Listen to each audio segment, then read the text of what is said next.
This episode is brought to you by Shopify. Upgrade your business with Shopify, home of the #1 checkout on the planet. Shop Pay boosts conversions up to 50%, meaning fewer carts going abandoned and more sales going cha-ching. So if you're into growing your business, get a commerce platform that's ready to sell wherever your customers are. Visit shopify.com to upgrade your selling today. The sound of praise for your Sunday morning. The only one who could ever teach me. Introducing Reverend A.R. Bernard of the Christian Cultural Center. Was the son of a preacher man. And Rabbi Joseph Paterson of Religion on the Line. The only one who could ever teach me. Now, on Talk Radio 77 WABC, here's the Rev and the Rabbi, where faith matters. Good morning, I'm Rabbi Joseph Paterson. And I'm Reverend A.R. Bernard. Reverend, you owe my people. Uh-oh. Rosh Hashanah, you got good weather, no traffic. What more can you ask for? Once again, I appreciate it. Once again, we come through for you. I appreciate it because I had to be in New Jersey early in the morning this past week to join the Cardinal at a wonderful gathering of priests to talk about homiletics, the art of preaching, the art of communication. And it was wonderful. And the traffic was clear and the sun was shining. So thank you, Rabbi. So you're saying the light at the end of the tunnel was New Jersey. That's great to hear for the people in Jersey. Rev, we got to talk about something that is weighing so heavily upon so many of us, especially the Jewish community. What's happening in the Middle East. I think you're seeing Israel respond in a way that others should have responded years ago. The enemy is Iran. The enemy is Hezbollah, Hamas.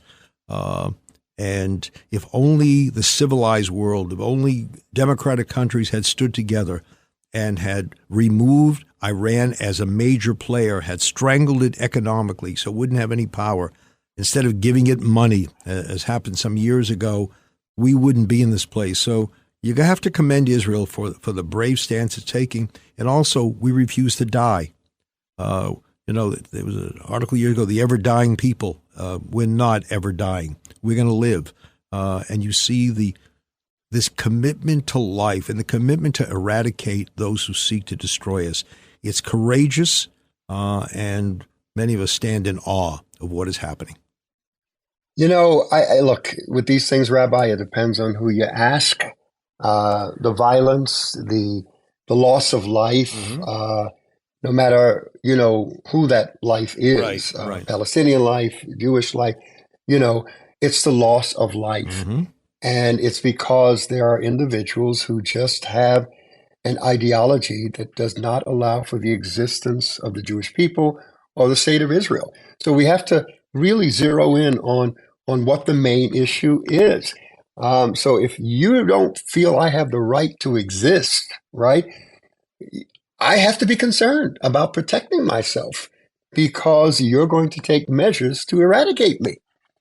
And I have a right and responsibility to make sure that doesn't happen. I get it. I understand it. Rabbi? Look, I think any nation would do the same thing. If America would lose if 20% of the population of America would have to be relocated, we wouldn't simply stand back and say, oh, it's okay. Israel is not going to stand back. They're not going to be silent. They're going to be strong, as they have been. And they're going to go after people who publicly proclaim their desire to destroy us. It's not something that's hidden. It's something that's right out there in the open. They're vociferous. They're proud about. They're proud about killing their own. They're the innocent are so much. The innocent loss of life is attributable to some great extent to them because they hide behind the innocent. They put weapons behind the innocent. So I think when people look out at who's the enemy and they demonstrate against Hamas, Hezbollah, Iran, those are the people who have created this horror. But I think at the end of the day, we'll be saying, thank you, Israel, for all that you're doing, something we should have done a long time ago. Well, it's interesting that you say exploiting the innocent, and that's a problem. Mm-hmm. And that's where the focus of attention should really be. No matter how noble your cause, but you're exploiting the innocent and putting innocent lives in harm's way.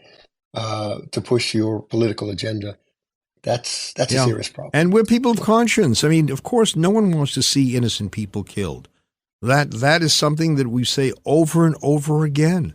We said that back when the Egyptians were drowned in the Red Sea. We remember them at the Passover Seder. No one wants to witness the slaughter, the killing of innocent. But how did we get here? How do we get to this place is a question that people should ask and then point the finger at those who really are responsible. So I wish these demonstrators, instead of walking down the street, attacking Israel, would attack those who have the blood on their hands by what they've done to their own people throughout the years. What you said right there is just very important. Part of the Seder is remembering the Egyptians that died in the process of the Exodus. That is very good, Rabbi. A very good point. Yeah, no one wants to see innocent people in Gaza or in Lebanon killed. Nobody wants to see that. Well, I shouldn't. Let me clarify. We don't want to see that, but people without conscience don't care. As a matter of fact, it furthers their cause because they say, there are those who are going to stand with us because look at what has happened to these so-called innocent people that we put in places where they're going to be attacked. So I think we have to have some moral clarity when we look at the situation, and it's a moment for Israel. It's a dangerous, difficult moment. But it's a decision they've made because we will not be removed from the earth. Years ago, Look magazine spoke about the dying people. Look magazine died, and the Jewish people are still here. Boom. Drop the mic, Rabbi. Yeah. Well, we have a great guest today, someone we've had many times, and as many times as we've had him, we always want many more, and that's Governor Paterson. Yeah, Governor David Paterson. So stay tuned for more of the Rev and the Rabbi this Sunday morning here on 77 WABC. We'll be right back. This episode is brought to you by Shopify. Upgrade your business with Shopify, home of the #1 checkout on the planet. Shop Pay boosts conversions up to 50%, meaning fewer carts going abandoned and more sales going cha-ching. So if you're into growing your business, get a commerce platform that's ready to sell wherever your customers are. Visit Shopify.com to upgrade your selling today. Since 1981, Unbound has connected people like you with families worldwide on their self-directed paths out of poverty. A brighter future is possible for these families when we all walk together. Sponsor a child today, and you'll help a family take the first steps on their path. Change their future in just one click. Start walking with your new friend today at unbound.org/walk. Shop Macy's VIP sale going on now. Use your coupon or Macy's card and take an extra 30% off the latest fall trends from designers that rarely go on sale. And save 15% off skincare, makeup, fragrances, and more. Plus, shop fall specials for even more great deals on top brands at Macy's. Savings off regular and already reduced prices. Exclusions apply.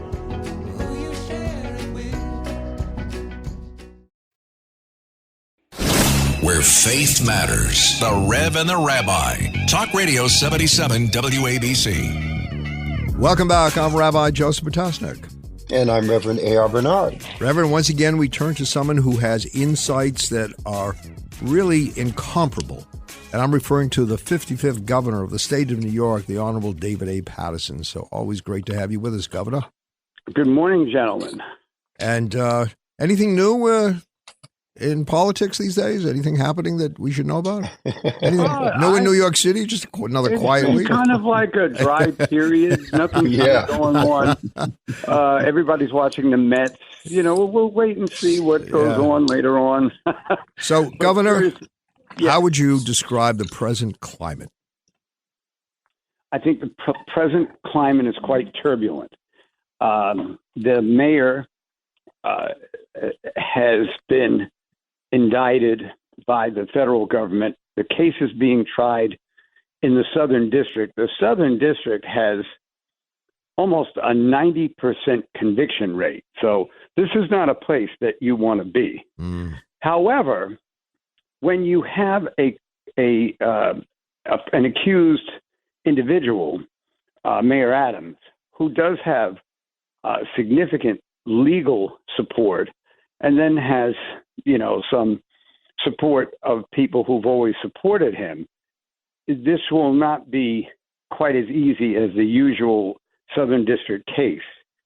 And adding to that is that the governor of New York does have the power to suspend the mayor for 30 days and give him and his legal team the opportunity to prove to her that he can govern effectively, or at that time, she could remove the governor. So we have that acting here. And we've seen perhaps an example of it this week where the superintendent of education, the chancellor, Banks, had stepped down the week before and said he would be staying for 3 months while his successor was getting used to the job. And then on Thursday, he was ceremoniously dismissed and says that he was blindsided. And I can understand his feelings, but the fact is that the governor is performing in a little different way than I thought she would. I thought she would just issue a stern warning and then just, leave it alone. It would be a quagmire for her to jump straight into. But I think what she is doing is monitoring the mayor, which is her right now. And what she's actually doing is telling the mayor to clean house of anybody who's involved in the investigation, which is a admonition that a lot of us have been feeling for a period of time. He just continues. It's great to be loyal, but he continues to be that way. And now he's in a situation where it almost appears from the outside that the governor is managing the city, because there are now 2 personnel changes that many had called for previously, and now you're going to have a situation where the mayor is not going to look as strong and in command as he has before. So, Governor, let me ask you a question. So, to what degree do we even entertain the innocence of those around him who are being toppled as pawns for a greater purpose? I mean, when we look at Banks, just because they're being investigated, their houses are being raided, their phones confiscated, do we assume their guilt? Or do we ask, well, who are they really after? And are these individuals being squeezed in order to get to someone else? How do we understand this, Governor? Well, it's consistent with many criminal investigations. You start with the lower fruit, the people that don't have the resources to be lawyered up the way the mayor is. They are often unfamiliar with the process. So, for instance, when the people raided the homes, though they had a subpoena, the occupant still has a right to call their lawyer and bring them down. And from the, just the shock of someone knocking on your door at 7 o'clock in the morning and demanding to search your house, many people will tell the truth and give the information that they know. I wouldn't presume guilt about many of these people, but we haven't really heard why the government raided their homes yet. So it's a situation that we'll probably learn as time goes on. Governor, you talk about presumed guilt. Do we not live in a time when, rather than that presumption of innocence, there's a presumption of guilt? In that court of public opinion, people have already made up their minds, or they're leaning in a certain direction. That we speak of, the presumption of innocence, but we don't really maintain it. Well, this is why having a program with 2 outstanding clergymen is so important, because I think that is one of the real sad circumstances that have arisen from this source. How do you, as an elected official, and I'm talking about not the city council members, I'll exclude them, but these state senators, these Congress members, demand that the mayor resign when you have no idea what charges have been laid against them, and you are acting on what you read in the newspaper, meaning that you're not even doing your job. You're responding to the newspaper, not your inner feeling about the presumption of innocence of the Constitution. And some of these people themselves, there's one who called for my resignation in 2010 when I wasn't even indicted, then wound up on trial. His treasurer went to prison, and somehow he didn't. And then he called for Mayor Adams to resign. And I won't give his name, but his initials are John Lou. Wow. And so I'm just saying that it is really the height of self-serving activity at a difficult time, where you're making a situation that's already dire worse by your uninformed commentary, leading me to my continued feeling that the only thing worse than ignorance is ignorance with enthusiasm. By the way, Rev, according to religious tradition, a person is given that presumption of innocence. A person is entitled to a day in court. So, I know it's not the courtroom, it's outside, but still, I think we need to look seriously at the comments that we make, because what you're doing is, first of all, you're denigrating a person, even when you're acquitted, there are those who still say, well, you got away with it, you're guilty. But from a religious standpoint, you are entitled to being innocent and must be proven guilty. But we live in a world where everyone has an opinion, and now we have a platform for everyone to express that opinion. And it creates such confusion, I think, as to what the facts are. Critical thinking begins with, well, what are the facts? What really happened? Who really said what they said? And then we begin to analyze the information. But we form judgments thinking that we've got all the facts. And unfortunately, that's not true. Also, Governor, please respond to this as well. The power of the court of public opinion has increased dramatically over the last 2 decades, especially with the introduction of social media. Is it true that, any process is going to try to engage that court of public opinion as much as possible to win their case? Well, it forces the accused to start discussing their own case just in an attempt to defend themselves. Because if not, there's a presumption that lasts longer than the trial is going to last. So, for instance, there was I think he was Secretary of the Interior.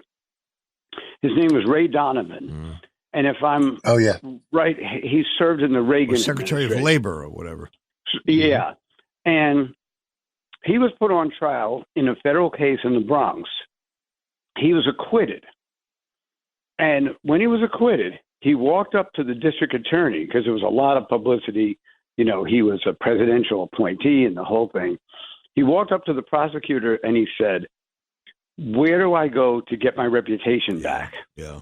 I mean, in other words, let's just assume for the moment that Mayor Adams is acquitted or the charges are dropped.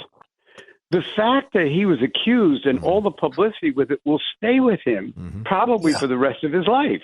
The first sentence of every article about him is going to say he was accused. They won't say he was acquitted, because that's not exciting enough for the news media. And I think it's outrageous. I mean, I think it's really unfair. And the reason I picked Ray Donovan's situation is because he was a Republican, he was a conservative. I didn't vote for the president that appointed him, but I respect that he was a citizen that had his right to a day in court, and that when he was acquitted, my view is he's now innocent. Yeah. And there's no penalty for newspapers that slant the information or misquote the facts. It's very hard to. What do they say? You can't argue with someone who buys ink by the barrel. You're going to lose that argument each time. How do you manage the city? How do you manage your position with that heaviness on you, Governor? How does one carry out day-to-day responsibilities in a constructive way? Well, I was put in a position of having to do that back in 2010. And what were the facts? What were the facts? Was it about the tickets? The facts are that I went to a Yankees game and I hadn't paid for the tickets. Yeah. See, if you went to a Mets game, that wouldn't have happened, Governor. No. That's why they lowered the penalty. So you went to a Yankees game, you hadn't paid for the ticket. That was right. That was the big issue? Right. And they asked me, was I intending to pay for the tickets? And I was, but they didn't accept that. But during that particular time, the investigators learned that I had mentioned a few times that I was going to pay for the tickets, and that's what cleared me. So, but during that particular time, it was very difficult. You get up in the morning and you feel as if you've already been through a day's work and you haven't even had breakfast. Because of the pressure that's on you. And then, once you become a target, anybody has something to say about you, Right. And it was the woman who prosecuted the case against the 5 young men who were accused of raping and severely beating a woman in Central Park. She commented on my situation, and really she should have paid more attention to her own situation, because if they did the due diligence on that case, they would have learned that one of the young men that was accused was actually not in the park at that particular time, and the DNA of an individual who was already imprisoned and had a kind of a religious confession, ended the case and freed the young men who had already served about 10 or 12 years. But but my point about all of this is people who are not even have any idea of what cases are about suddenly start talking in the media, and if their statements are controversial enough, they'll all get printed. Right. And they feel this need to weigh in. But it's a difficult thing in reality, whether you're guilty or innocent. It's a difficult thing to be in a position that the mayor of New York City is in, having to prove his innocence while running the city. And for how long? I mean, they're not giving a trial date or anything like that. And once they do, we don't know how long that trial is going to take. So maybe we're talking 9 months, having to run the city while under the cloud of this, not only potential trial, but ongoing investigation, because they claim there are new charges coming. Is that realistic, Governor, that you can do both? Well, I did it for 10 months. 308 days, and then finally, the investigation held that I hadn't done anything wrong. What I would say is, it was easier for me because when you're governor, most of the time you're in Albany, so you're outside of that huge media cycle that exists in New York City, where the mayor. Save the president is probably the best known and most interested, public figure. So the media wasn't as strong as it was for Mayor Adams, where, you see people in front of the mansion. He takes a motorcade to an event. Somehow somebody finds out about it. They have a protest going on there, that kind of thing. That didn't happen to me.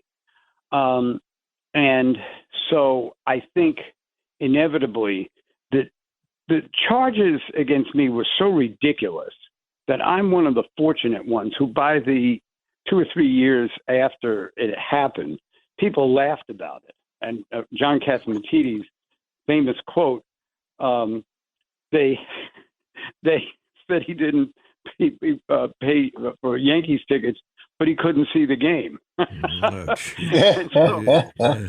So he didn't inhale. He didn't inhale. That's what happened. Exactly. Yeah. So that kind of, it worked its way free and happily for me.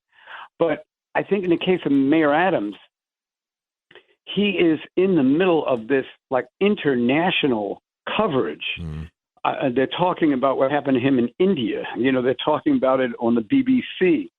And they had some pretty funny episodes on Saturday Night Live. I'm not unfamiliar with that either. Yeah. And so what I'm saying is it's just, a program like this and the conversation we're having, if a whole lot more people would just stop and think about what's actually going on, I think they would be a lot more sensitive to some of the people involved because they're human beings, just like we are. Some of them are guilty. And I think that the feds will sort out who they are and convict them. Some of them, I assume, are not guilty. Mm-hmm. And we hope that the feds don't go too far to prove guilt, even when they start to see that the case may not be as strong as they think it is. When I get called by reporters about this, as I'm sure, Rev, you do. And I would say the following. I will always be grateful to the mayor for his solidarity with the Jewish people during some of the most difficult times in our history. The mayor has stood with us. And the mayor is entitled to that due process as anyone else is. And people who are already convicting him without knowing all the facts should be ashamed of themselves. They're guilty of really, they're ruining someone's reputation. And let me tell you something, Rabbi. Yeah. The mayor has stood up for the Jewish community.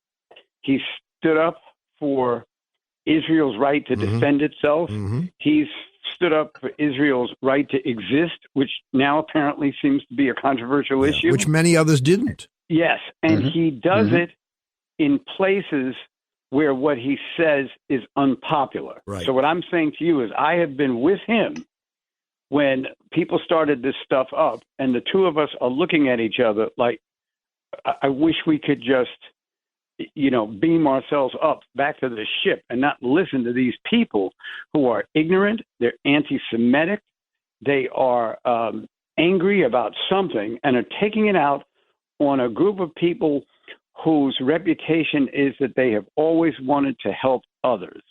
And at a time when they need the help, it is shocking to me that there is such a response that isn't even near what it should be to try to make life a little easier for our neighbors who happen to be Jewish, not only living in New York City, but in this entire country. Amen. Governor, it's interesting that you put the notoriety of the office of mayor of New York City on par with the president of the United States. I was in Jakarta, Indonesia, when the news broke that he was indicted, and it was coming up on all of the Indonesian news feed while I was there. So it's not like I missed a beat. Wow. Reverend, I got a question. Did you get an upgrade on your flight to Indonesia? I refuse to answer on the grounds that it may tend to incriminate me. By the way, Governor, you heard what he said when the news began to break. The Rev left the country. I mean, is there a nexus there? That's what I want to know. The timing. What did you know and when did you know it, Rev? That's the fear of the guy. But you know what, Rabbi, you and I were talking about this off the air, and that is that, what happens when you become an elected official, how you're treated, what you have to go through and deal with. Really, it makes those who are really qualified to lead have first, second, and third thoughts about entering that arena, because you have to anticipate, as part of being an elected official, the possibility that you're going to be investigated, that you're going to be connected to I've something. had this conversation with my son many times, and he says to me, who in his right mind would consider running for public office today? Look how you get tarnished. Look how you get scrutinized. It is really going to deter people who are talented from going into that public arena. Why should they? They can do public service on a voluntary basis and pursue a profession. Governor? I think more and more people are feeling that way. And I think that there are other opportunities and other careers that are a whole lot more profitable and also a lot easier to embark on, as opposed to people who go into public service. And what it's also doing is it's lowering the expectation of the people who do go into public service, because in a different world, they may not really be the best people to be serving. Mm-hmm. So the caliber of people running for office now may be diminished because the people who normally would have run. I mean, when you think about the people who were, major figures in the 80s and the 90s, just, right around New York, yeah, they held these public offices, but they were also in law firms. One of them was a medical doctor. I mean, these were the outstanding leaders of their neighborhood who were encouraged by others to run for office and try to improve the quality of life in the neighborhood. But now it's kind of, and you can tell by some of the things that they say and some of the things that they do. And it's just very unfortunate to see this happening the way it is. And I know if, people tell me you should come back and, I play along, I don't think I want to do that. Yeah. By the way, this will bring a number of people out of the woodwork who you didn't think were considering the position, right? All of a sudden you hear names being thrown out that you didn't think would ever want the position. Yeah, I haven't spoken to this particular individual, but I've heard a lot about the Attorney General, Tish James. Mm-hmm. Now, I do remember, when we were younger, she was a counsel to one of the assembly members, and she knew a woman who worked for me. And, so we would have dinner together and that kind of thing. I always got that she was interested in becoming mayor, that she was interested in becoming mayor even, when she was public advocate. But this opportunity to run for attorney general, and of course being a licensed attorney, she was able to run for that office. I don't think she would want to leave there unless the opportunity to become governor is there. That's just me commenting on it.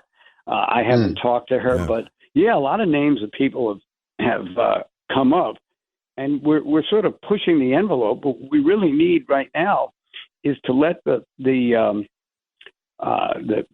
prosecutors do their job and let the mayor defend himself, and then hopefully we will accept the final judgment and move on. Yeah. But isn't it telling about our society when a situation like this comes up and the two words are resign and replace so quickly, so immediately? Yeah. And it takes over our psyche. Oh, as soon as I heard the indictment came out, I thought, now let's see how many of these so-called public servants will get up and call for the mayor to resign, rather than getting up and say, We understand the situation. We implore the mayor to think about whether or not he can run the city while he's facing these charges or not. We think that that's a very difficult job, and maybe he should consider whether or not he wants to do it. However, let's wait and see what the resolution of this trial is. That's what they could have said, which would have sounded mature and would have sounded fair, as opposed to jumping up and down and drawing attention to who they are. And if they were indicted, they would want that kind of, statement made about them. But when it happens to someone else, suddenly they take a different stance. Governor, I want to thank you. Wait, you're about to get rid of him? What's the story? Well, I wouldn't use that phrase. I've got more questions here. All right, you know what? I just got the debate. Wait a second. I got the sign from Kevin Drosh, who's producing this program, that we can continue for a few more moments. Keep it rolling. Thank you so much, Kevin. Thanks for granting us the pardon. I hate to use that. Now, Governor, now you know who really has the power. Okay? Exactly. Yeah. You know where the power is. It's not always in the organizational chart. Right. You know that, right? Very quickly, Governor, the VP debate. Okay, we didn't get a chance to have this conversation with you. What were your thoughts on the vice presidential debate? And what was Governor Walz writing? Well, Just nonstop writing. What was that? I really don't know. I guess it was notes for what he wanted to say in response. But what I would say is, and this will hopefully end things in a positive way, I was proud of both of those gentlemen for the way they treated each other, the way they presented the issues. They went at each other big time on the abortion issue, but it didn't become personal. When on the issue of guns, when Walz said that his 17-year-old son had witnessed a crime, and then the Republican vice presidential candidate J.D. Vance told him he was really sorry to hear that, and God bless his son. I mean, there were times they said they agreed with each other.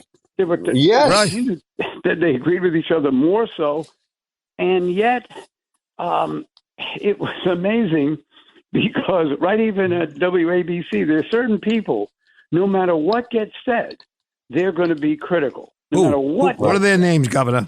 Go ahead. Come on. Oh, we can start with Dominic Carter. Oh, no.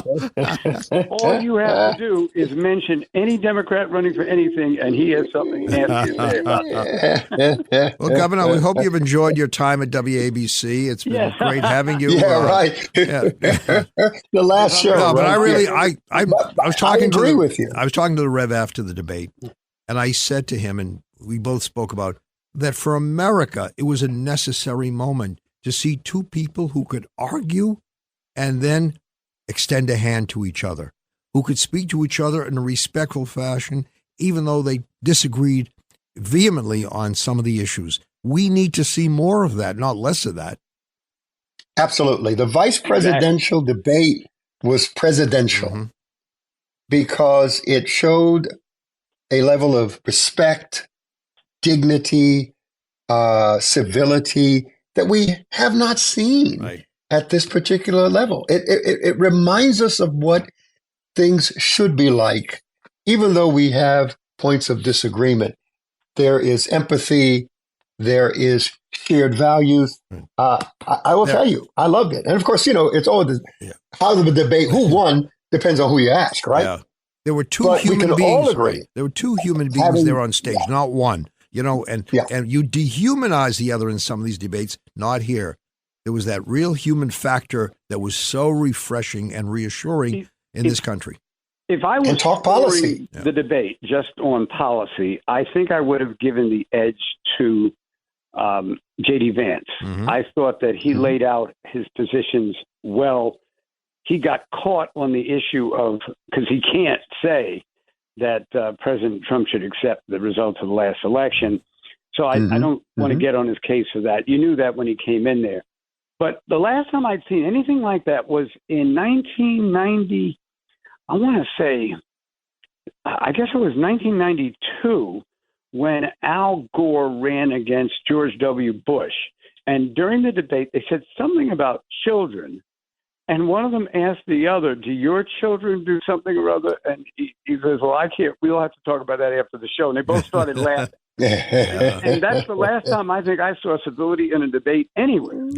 Yeah. Well, civility is a rare commodity. Governor, before I let you go, I want to thank you. When I tell the Rev, we're going to have Governor Paterson, he says, wow, he's someone who, whenever he's with us, always has something to say that we haven't heard before. And you are remarkable. Fresh perspective. Right? You're remarkable. Yep. And I just want to say this back to the mayor again. I will always stand with him because he stood with us.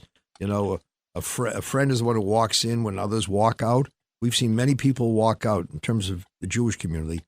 He walked in and he stayed in. And we wish him, the strength, support to get through this. And hopefully there'll be a positive result. But we shouldn't be pointing that accusatory, guilty finger at him until all the facts are weighed and all the judgment has been made. And may I respond to that by saying innocent until proven guilty. Yeah. And everyone deserves their day in court. Right. Yep, absolutely. Governor David Paterson. Yeah. Thank you for being on the program. And thank you, our listeners. Stay tuned. We'll be right back with more of the Rev and the Rabbi right here on 77 WABC.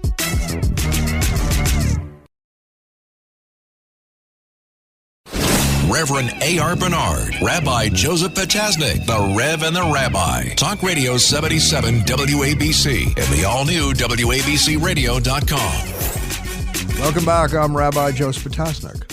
And I'm Reverend A.R. Bernard.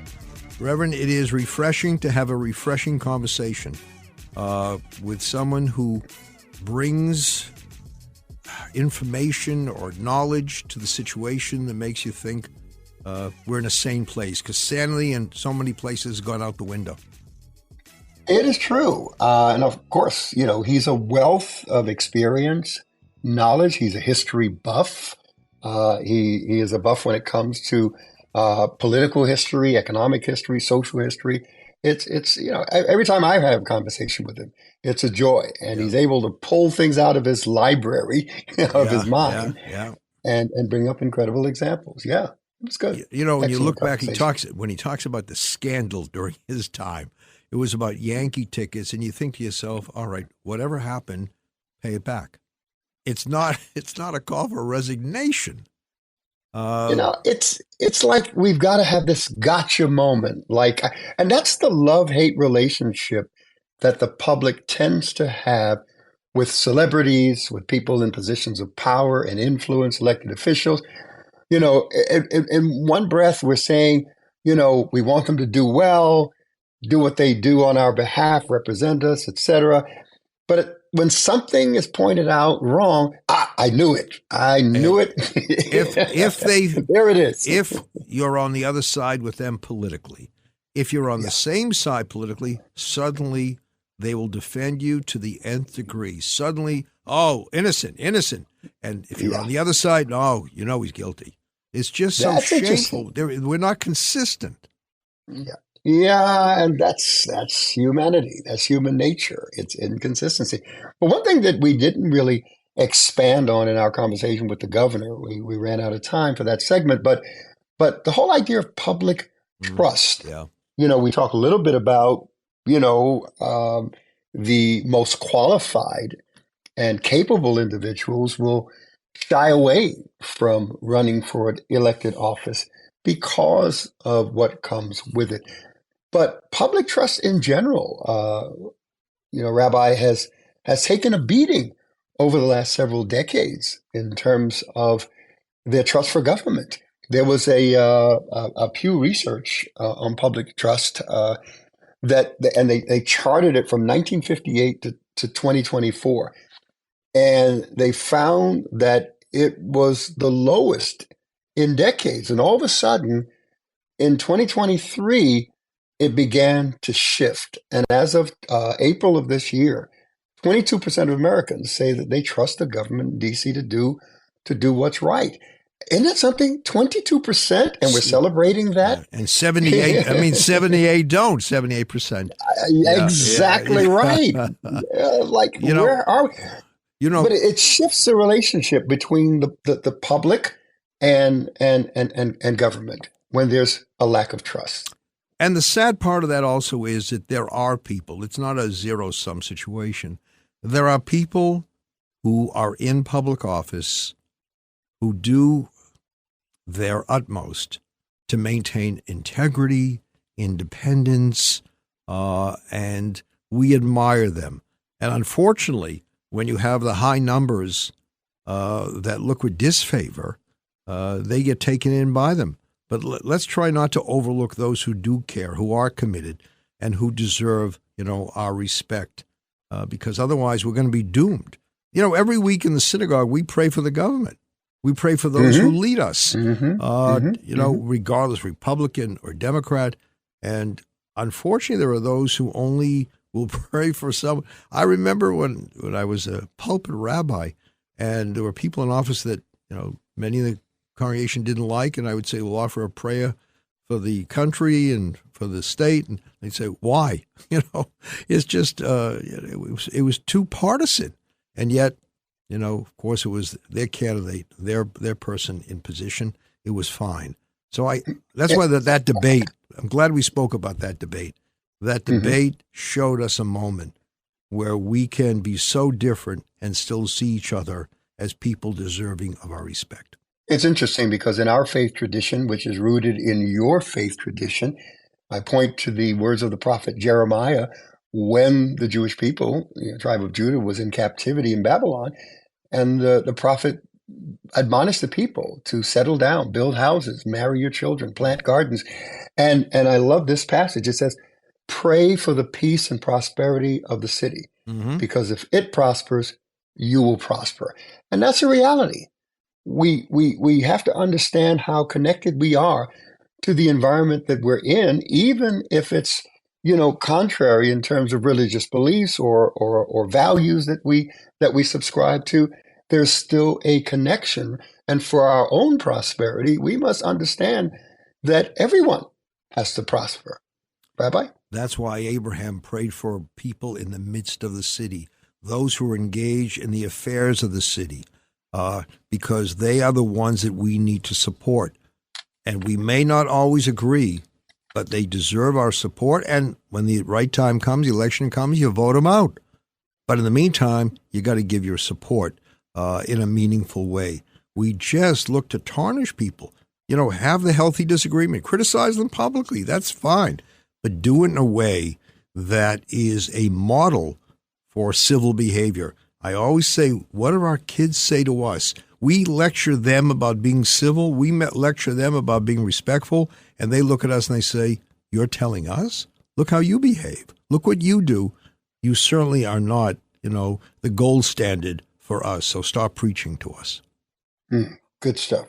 Good stuff. And we have that responsibility. We too pray weekly for our elected officials, that God would give them wisdom and that their hearts would be open to that wisdom and bring it to bear on the decisions that they're making on a daily basis that directly impact the quality of life of our communities. And that's so important that we understand that. And thankfully, we live in a country where we can vote out people. This is not Iran. This is not China. This is a country where you can, voice your opposition. You can go and vote for people. And that's a blessing. And I think sometimes we don't realize how fortunate we are to be here. I often talk about my father. When he became a citizen of this country, he carried a citizen paper in his pocket. He wanted to show everyone, I'm a citizen of America. How proud he was that finally he lived in a place where he could live as a proud Jew, as a proud American, and there was no contradiction. Well, now you're raising a whole nother show that we would need the time to unpack, and that is, does our vote matter in American politics? Is the system designed? Could we talk about the Electoral College making the ultimate selection of who's going to be president? But there is definitely the influence of the popular vote and how that plays out in our elections. Most people don't realize that we are a republic, really, not necessarily democracy, although we're a democratic republic. Many don't understand how that plays out. So someone can have the popular vote and yet lose the election because of the Electoral College. Yeah, we saw that. Decides differently. We've seen that. And that's an important conversation to have. But I just think let's recognize what we have, not what we don't have all the time. If you pick up the papers, you read the first 3 pages of certain papers and you think to yourself, we're doomed. We're doomed. This is the end. You and I have witnessed many elections. Every election meant if you don't vote this way, it's the end of the country. It's the end of democracy. End of the country, I heard this more times. You got to vote this way because otherwise it's over for us. Let's stop with that. We're here. We've seen a lot of changes. We'll continue to be here, but in the meantime, let's participate in the process and try to make a difference. Let's be committed citizens where the vote counts. I would say it's even a religious responsibility to vote. Because if you pray for the country and if you pray for the welfare of the country, then you have to vote to protect that country that you love. Yeah, the vote allows us to participate in the future of this country, to participate in who's going to make the decisions about the quality of life that we experience. Your voice and your vote go together. Right. I like that. Right. And that's the way to end the program. And thank you, our listeners, for tuning in every Sunday morning, putting up with the rabbi here while the Rev tries his best to, keep him on the straight and narrow. Yeah, you need more work, Rev. I know. I've been trying. But until next time, thank you for joining us. God bless.